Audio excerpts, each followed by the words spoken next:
जय श्री कृष्णा, राधे राधे। स्वागत है आप सभी का आपके अपने YouTube चैनल उपासना की उपासना में। आज के वीडियो में आप जानेंगे देवशयनी एकादशी व्रत के पारण का शुभ मुहूर्त क्या है, हरिवासर अवधि कब समाप्त हो रही है, व्रत पारण करते समय कौन से विशेष नियमों का ध्यान रखना चाहिए, क्या खाना चाहिए क्या नहीं खाना चाहिए, एकादशी व्रत पारण की कथा क्या है। तो यह संपूर्ण जानकारी आपके साथ वीडियो में शेयर कर रही हूँ। वीडियो पसंद आता है तो प्लीज़ लाइक ज़रूर कीजिएगा और चैनल पर पहली बार आए हैं तो इसे सब्सक्राइब करना बिल्कुल मत भूलिएगा। एकादशी व्रत के नियमों का ध्यान रखना जितना जरूरी है उतना ही आवश्यक है पारण समय का ध्यान रखना। एकादशी व्रत के अगले दिन सूर्योदय के बाद पारण किया जाता है। व्रत का पारण द्वादशी तिथि संपन्न होने से पहले किया जाता है।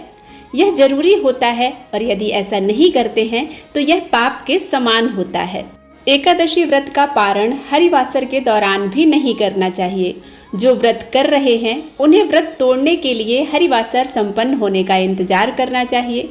हरिवासर द्वादशी तिथि की पहली 1/4 अवधि होती है। व्रत तोड़ने का सबसे उत्तम समय प्रातःकाल होता है। व्रत करने वालों को मध्याह्न में भी व्रत तोड़ने से बचना चाहिए। यदि किसी कारणवश प्रातःकाल पारण नहीं कर पा रहे हैं तो मध्याह्न के बाद पारण करना उचित रहता है। कभी कभी एकादशी तिथि 2 दिन पड़ जाती है। ऐसे समय में गृहस्थ लोगों को पहले दिन व्रत रखना चाहिए। दूसरे दिन यानी दूजी एकादशी को सन्यासियों, विधवाओं और मोक्ष प्राप्ति के इच्छुक लोगों को यह व्रत करना चाहिए। भगवान विष्णु को तुलसी दल प्रिय है। ऐसा कहा जाता है कि बिना तुलसी के भगवान विष्णु कोई भोग स्वीकार नहीं करते। इसलिए पारण के समय तुलसी दल को मुख में रखकर पारण करें। मान्यता है कि आंवले के पेड़ पर भगवान का वास होता है, इसलिए एकादशी व्रत में आंवला खाकर उनके प्रसाद स्वरूप पारण करना चाहिए। इसके अलावा द्वादशी के दिन यानी पारण के समय चावल खाना चाहिए। पारण के लिए पकाए जा रहे भोजन में गाय के घी का ही उपयोग करना चाहिए। सरसों तेल या अन्य किसी तेल का उपयोग नहीं करना चाहिए। पारण के समय मूली, बैगन, साग, मसूर दाल, लहसुन, प्याज आदि का इस्तेमाल नहीं करना चाहिए। पारण के समय हिंसा, क्रोध आदि से दूर रहना चाहिए। एकादशी के अगले दिन यानी द्वादशी के दिन प्रातःकाल ब्रह्म मुहूर्त में उठकर स्नानादि कर स्वच्छ वस्त्र धारण करें। इसके बाद पूजा स्थल पर जाकर दीपक प्रज्वलित करें। दीपक प्रज्वलित करने के बाद दीपक की पूजा करें। सूर्य भगवान को अर्घ्य समर्पित करें। तुलसी माता की पूजा करें। रोली, कुमकुम, अक्षत और चुनरी अर्पित करें तुलसी माता को।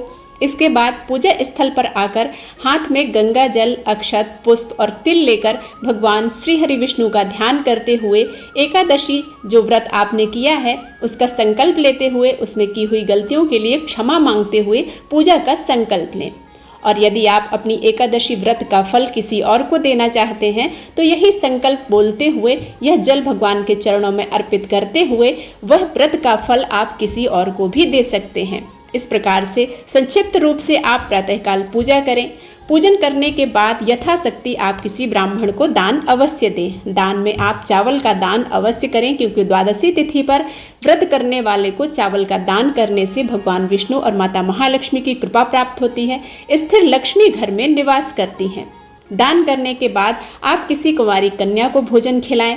गाय को गौग्रास निकाल कर दें और इसके बाद स्वयं पारण करें। देवशयनी एकादशी के पारण का समय 30 जून को दिन में 1:48 से लेकर शाम 4:36 पर है और इसके साथ ही हरिवासर अवधि सुबह 8:20 पर समाप्त हो जाती है।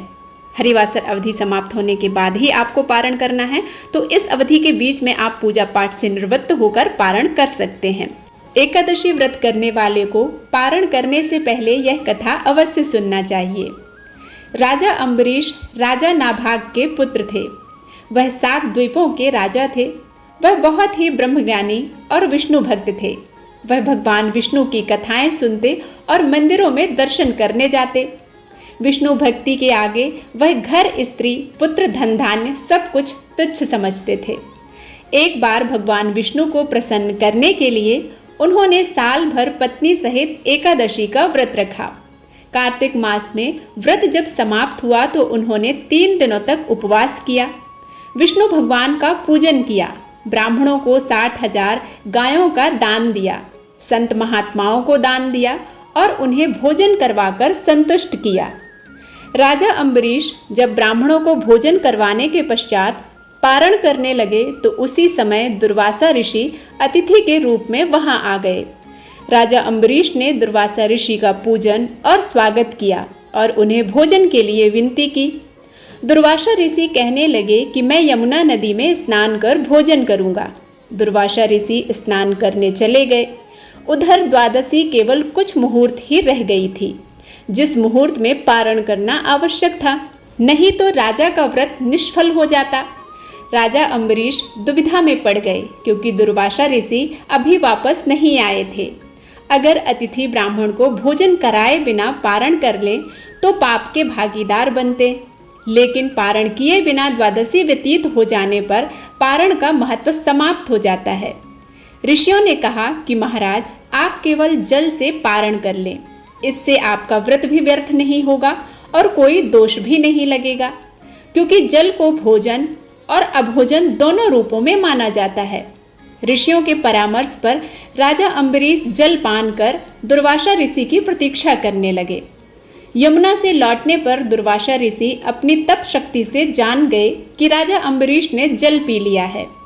राजा अम्बरीश पर क्रोधित होते हुए दुर्वासा ऋषि कहने लगे कि तुमने धर्म का उल्लंघन किया है। राजन, तू लक्ष्मी और धन वैभव से अंधा हो गया है। तुमने मुझे भोजन पर निमंत्रण किया और घर आए अतिथि को भोजन कराए बिना स्वयं भोजन किया। इस कुकर्म का फल तुझे जरूर भोगना पड़ेगा। दुर्वासा ऋषि ने अपनी जटा को उखाड़कर उससे कालाग्नि के समान कृत्य को बनाया, जो राजा की ओर दौड़ी। राजा अपने स्थान से तिल भर भी नहीं हटे। उसी क्षण भगवान विष्णु ने अपने भक्त की रक्षा के लिए अपना सुदर्शन चक्र भेजा, जिसने कृत्या को उसी क्षण जला दिया और सुदर्शन चक्र फिर दुर्वासा ऋषि की ओर मुड़ गया। दुर्वासा ऋषि जान बचाने के लिए भागे, लेकिन जहां भी दुर्वासा ऋषि जाते चक्कर उनका पीछा नहीं छोड़ रहा था। ब्रह्मा जी की शरण में गए तो ब्रह्मा जी कहने लगे कि विष्णु जी के तेज से मैं आपको नहीं बचा सकता। भगवान शिव के पास गए तो भगवान शिव कहने लगे कि विष्णु जी के चक्र से तुम्हें बचाना मेरे वश में नहीं है, तुम भगवान विष्णु की शरण में जाओ। दुर्वासा ऋषि वैकुंठ धाम पहुंचे। भगवान विष्णु के चरणों में वंदना कर कहने लगे कि साधुओं पर कृपा करने वाले प्रभु, मुझ अपराधी की रक्षा करें। मैंने आपके प्रिय भक्तों को कष्ट पहुंचाया है, इसलिए मुझे क्षमा करें। भगवान मेरी रक्षा करें। भगवान विष्णु कहने लगे, तुमने वास्तविकता जानते हुए भी मेरे भक्तों को कष्ट पहुंचाया है। मेरे भक्त मुझे बहुत प्रिय हैं। तुम्हारी रक्षा का एक ही उपाय है, तुम राजा अम्बरीश से क्षमा मांगो। यदि वह तुम्हें क्षमा कर दे तो समझो तुम्हारी रक्षा हो गई। वह बहुत दयालु है और धार्मिक राजा है, वह तुम्हें जरूर क्षमा कर देगा। दुर्वासा ऋषि राजा अम्बरीश के पास पहुंचकर उनसे क्षमा मांगने लगे। आपके अपमान के कारण भगवान विष्णु का सुदर्शन चक्र मुझे जला रहा है। राजा अम्बरीश जी के पैरों में गिर गए। उन्हें दुख में देखकर राजा अम्बरीश को बहुत दुख हुआ। भगवान विष्णु के सुदर्शन चक्र को शांत करने के लिए राजा अम्बरीश ने स्तुति की। स्तुति सुनकर सुदर्शन चक्र शांत हो गए और वापस लौट गए। दुर्वासा ऋषि भी सुदर्शन चक्र के ताप से मुक्त होकर सुखी हो गए। दुर्वासा ऋषि ने राजा को आशीर्वाद दिया और कहने लगे कि आप धर्मात्मा और दयालु हैं। आपने मेरी दुष्टता को भुलाकर मेरी रक्षा की है। दुर्वासा ऋषि को सुदर्शन चक्र के भय से मुक्ति में 1 वर्ष व्यतीत हो गया, लेकिन राजा अम्बरीश दुर्वासा ऋषि की प्रतीक्षा में 1 वर्ष तक केवल जल पीकर ही रहे। सुदर्शन चक्र से मुक्ति के पश्चात उन्होंने दुर्वासा ऋषि को भोजन करवाकर तृप्त किया और दुर्वासा ऋषि की आज्ञा के बाद उन्होंने फिर भोजन किया। इसके पश्चात दुर्वासा ऋषि अपने लोक चले गए और राजा अम्बरीश भक्ति के साथ अपना राज्य काज करने लगे। राजा अम्बरीश के इस प्रसंग को सुनने पढ़ने से भगवान विष्णु की कृपा प्राप्त होती है। बोलो श्री हरि विष्णु भगवान की जय। एकादशी माता की जय। वीडियो पसंद आता है तो प्लीज़ लाइक जरूर कीजिएगा। कमेंट बॉक्स में कमेंट करके जरूर बताइएगा कि आपको यह वीडियो कैसा लगा। मिलते हैं एक नई कथा के साथ, तब तक के लिए जय श्री राधे।